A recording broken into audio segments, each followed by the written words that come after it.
I suspect I may raise a few eyebrows with this, but I like the movie version of the musical Paint Your Wagon. At first there's this really small town in the middle of nowhere, where everyone just survives off their own hard work, and everyone's broke, but no one cares because there's nothing to buy. And then one day, they start finding gold, and everyone starts getting rich. That makes people from miles around start swarming to the location, which drives up the demand for land, which drives up the price.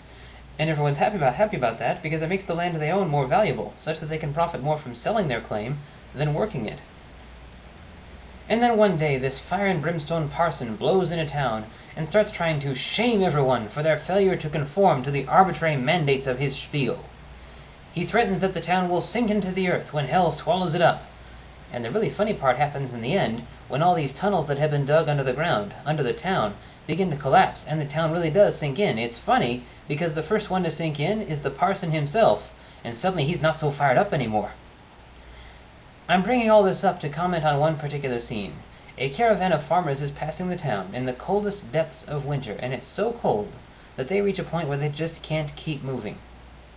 These townspeople find them half frozen, take them in, and give them shelter. What's funny is that apparently these farmers are Christian, and one of the main characters, a fellow named Ben Rumson, he isn't. So shortly after they are taken in, one couple and their son are given shelter at Rumson's house, and the parson bursts in without so much as a knock, and announces to Rumson his intention to minister to the frozen travelers.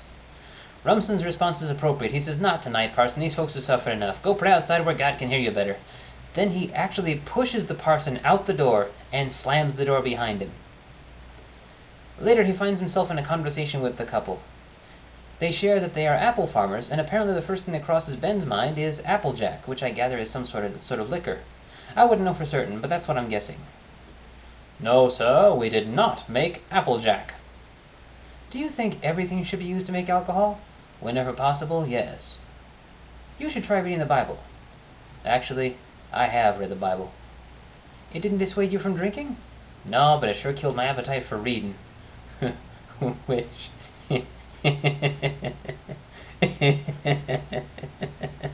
Sorry. I love that line. That's an awesome line. Rumson is clearly the envy of all the other characters in the movie, because out of all of them, he has the best lines. Only a farmer would be dumb enough to get froze and tough enough to survive it. And then, of course, when the underground tunnels begin to collapse, the first one to collapse is right under the parson, and he sinks into the ground, falls into the tunnel, and finds himself facing Rumson, who of course delights in saying, "Hello, parson! Welcome to hell!" The reason I'm bringing this up is to focus on that one scene from the wife. "It didn't dissuade you from drinking?" "The Bible didn't dissuade you from drinking?" "Well, knock me over with a feather." "Of course it didn't.